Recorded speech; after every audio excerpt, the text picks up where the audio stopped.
BodyBags, where horror lies.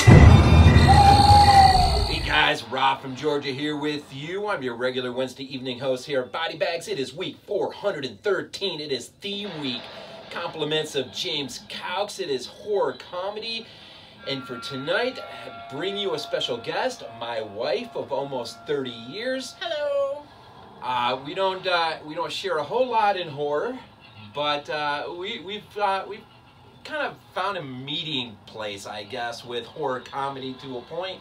And of course, we'll talk about Shaun of the Dead, an Edgar Wright film from 2004. Of course, you know, in that first couple years post 9/11, you know, some of the film, film is a great escapism. And especially when something like that happens, it's nice when you can just escape for a little bit and even get a really good laugh. And this really, the first few times we saw this together, this really provided a lot of laughs. But I'm probably more of a New Zealand comedy horror guy, but we both love What We Do in the Shadows. Yep. So you're real quick, your little history in comedy. Well, I mean, I grew up with, you know, like slapstick kind of comedy, like Police Academies and Airplane. I think our first date was watching, was it Airplane or Naked Gun? Naked Gun and a Half, too. Naked Gun and a Half or whatever. But as I've grown up, I've kind of, you know, as I've gotten older, changed my comedy to more like natural comedy. So, you know, something that I could, it wouldn't happen, but if it did, it's just hilarious, you know. And like, I could not imagine something like that happening to me and just laughing because of it, you know. But that's where I came from. You know, being that, well, I'm 51, so grew up SNL, the old days, John Belushi, Dan Aykroyd, Bill Murray, all those guys. My parents were heavy into whether it was movies like Animal House, just the SNL crowd coming up through the mid-late 70s. And so I'm really particular on my comedy, and of course she knows that. Well, her family knows that. Because, you know, I can't stand Spaceballs, things like that. It just drives me absolutely nuts. But I do like comedy, especially when it's clothed in horror. And more than not, Shaun of the Dead does a good job clothing itself in horror. There's some great, of course, it's a great nod to George A. Romero. And of course, Night of the Living Dead. Of course, there's a key scene towards the end that still grosses her out, which is more of a heavy nod to Day of the Dead with the body when David is getting ripped apart towards the end. But much of it is a nod to George A. Romero's film.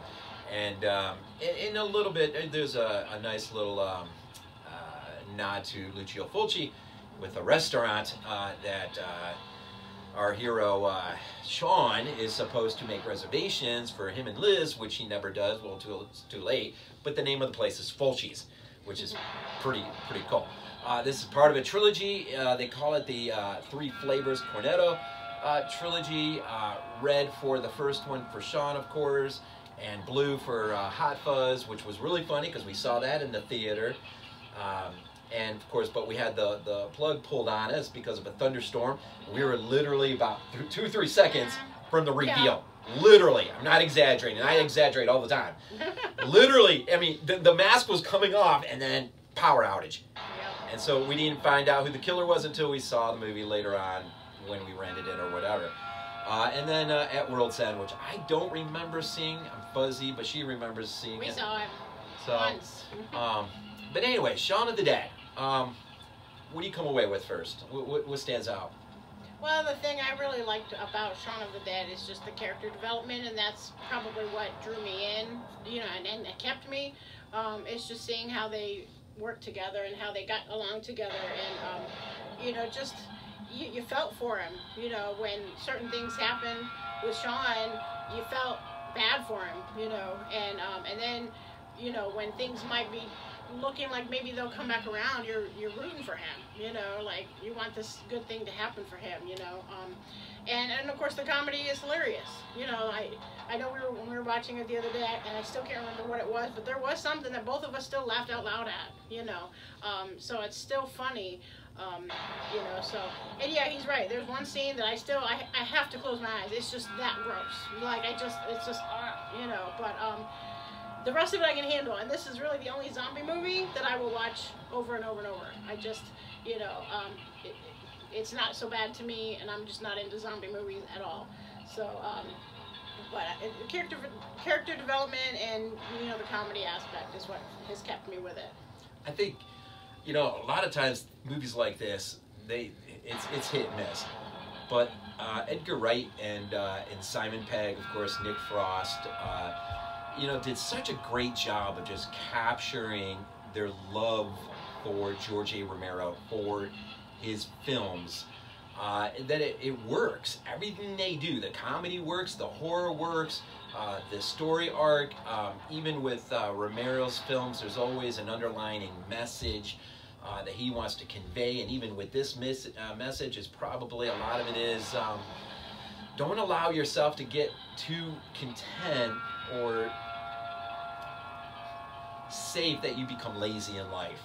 And unfortunately, you know, Shaun becomes just a little bit too okay with just the status quo, and a lot of it has to do with Ed, who, you know, they all share a flat, them and Pete, and of course, you know, Pete is always aggravated at Ed because Ed just does nothing, just lays on the couch, plays video games all day. And, you know, where we see these characters by the end of the film, it's a little rewarding because we do see somewhat of a waking up out of a slumber for some of these characters. And so you're looking for that. You want to see where people are at the beginning, where do they end up at the end. And, you know, and I was telling you earlier that I remembered that both Edgar Wright and Simon Pegg both cameoed in Land of the Dead, but I forgot that on Land of the Dead, there's actually a short entitled When Shaun Met George, which you ought to check out. That is a great little doc, just highlighting their trip, Edgar and Simon's trip from London over to Canada while shooting is in progress for Land. And of course, Greg Nicotero did the practical effects and zombifying them, which was really cool to watch. And what maybe the best part about it was watching these two were like, when they were going to meet George for the first time, they were like little kids. And here's grown adults, you know, they just made a great movie that's a pretty big success. And yet they're little kids here getting all excited because, and I can relate, you know, I can relate because my oldest, Sam and I just went to a horror Living Dead convention not too long ago, and we got to either not maybe meet directly, but see from afar Tom Savini, Greg Nicotero, and it is, you know, it is kind of neat when you get that close to these people. I would imagine most everyone's seen Shaun. If you haven't, it is sort of an apocalyptic film, and in the lead up to it, you know, we find our hero Shaun, and of course is beginning to have a falling out with his girlfriend Liz for various reasons that we've already sort of alluded to, and so she basically dumps him, and when she does, he's rock bottom, and of course the zombie apocalypse coincides because that's sort of our vehicle to get these characters to, well, like Pete says, what does he say exactly? Sort your life out. Mate, yeah, sort your life out, mate. And so a lot of this is a metaphor for just that, sorting our lives out, I think. Just a couple things. This is a zom-com, of course, but I think even more it's a rom-zom-com because there is a bit of romance in the relationship, which again, you know, we do cross paths. We share some chick flicks that I do like. I don't like all of them, but we do, you know, we do find some commonality with films more times than not. Maybe not as much in horror, but outside of horror, we have a lot of common interests. Outside of horror. Yes. And so a couple things though. Simon, I didn't realize he got his start in Band of Brothers. I had no idea he got his start that early on. And of course, he's mostly today known for Star Trek and Mission Impossible. Of course, Nick Frost has been working as well. Truth Seekers, right? Mm-hmm. So, I mean, you know, the cast, Bill Nighy, the cast here is pretty solid, man. They all work. Of course, this is a British, and I was surprised, a British/French-American film. I'm not sure where the French component is in there, but that was interesting to see. 04 again, Edgar Wright. It's I mean, it's a post-apocalyptic zombie comedy that balances out a lot of things, I think, really super well. You would agree, right? Yes, I would. I think the other one we really enjoy is What We Do in the Shadows. Mm-hmm. So you can see the difference between British humor and the New Zealand humor. Yep. So I mean, this stuff is fun. Humor is good. Comedy is good. It's good when we laugh. I don't laugh a whole lot, but it's good when we can laugh and find things to laugh at. And I'm trying to think. Anything else we want to talk about real fast? Well, now, the trilogy, I just wanted to say what I thought was cool about the trilogy, that Shaun of the Dead, Hot Fuzz, and At World's End. It's just that a lot of the same actors did all three of them. You know, Martin Freeman was in all three of them. Bill Nighy was in at least two of them, possibly all three. We just can't remember if he was in the second one. You know, Nick Frost and Simon. They were all in all three of them, and it's just really cool that they can work so well together. Like, I'm a big Adam Sandler fan. That's my comedy now, and like his group too. He's got a lot of people that work together, and that's just really cool that when you have a group of people like that that can work so well together, make such a good movies, you know, because they work well together. That's just really cool to me. One thing too I picked up on, I was watching a little doc earlier today that I didn't realize this, but the chemistry between Nick Frost and Simon Pegg works so stinking well in this movie. And a lot of that is because they actually in real life shared a flat. And Nick actually was, like Ed, he actually was a lazy bum, and Simon was always on his back. Get off your lazy butt and get a job. And that, so a lot of that just spilled over into the movie, so they replicated that chemistry, which it makes sense now.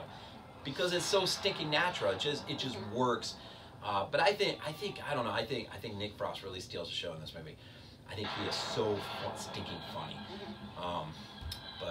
Yeah, it is fun. Oh, there was another thing I wanted to say. When we first started watching this, we actually picked up a couple of things from the movie that we started doing at home. One of them was at the end of the movie when, you know, Liz always wanted him to have a plan, you know, to let's make a plan for us, you know, where's our future, you know, kind of thing. So at the end of the movie, they're sitting there and she says, or one of them says, so what's the plan then? And we took on that. So we would we wake up in the morning and what are we gonna do that day? And we're like, so what's the plan then? You know, so we kind of took that on. The other thing was kind of a funny thing was that when Ed passed some gas one time, Shaun was getting on his case about cleaning up, and he's like, I'm sorry. And he's like, I know, just help us out here, come on. He goes, no, I'm sorry, Shaun. And it took a second, and Shaun smelled it, and he's like, oh man, that's awful. Well, we started doing that too, and of course we got boys in the house, so, you know, they just caught on, and so they would pass some gas, and one of us, you know, the person would say, I'm sorry, and we wouldn't get it right away. So, this, you know, that's just how much this movie has impacted our family, was that we had taken on pieces from the movie and used it at home, you know, in our daily lives, so that was kind of cool. It is. And that's, you know, film is important. It plays an important part in our lives, and I think, and especially as crazy as things have been the last year or two, it becomes even more important as escapism, and just to get away for a couple hours and just forget, you know, it's good. Shaun of the Dead, Edgar Wright film from 2004. Again, this is week 413. And each and every day, new videos dropping. Of course, horror comedy is the theme, and compliments of James Couk. So I'll be looking forward to Sunday when his video drops. And as always, we end these things off with Go Bills. Go Bills! This is not a dream.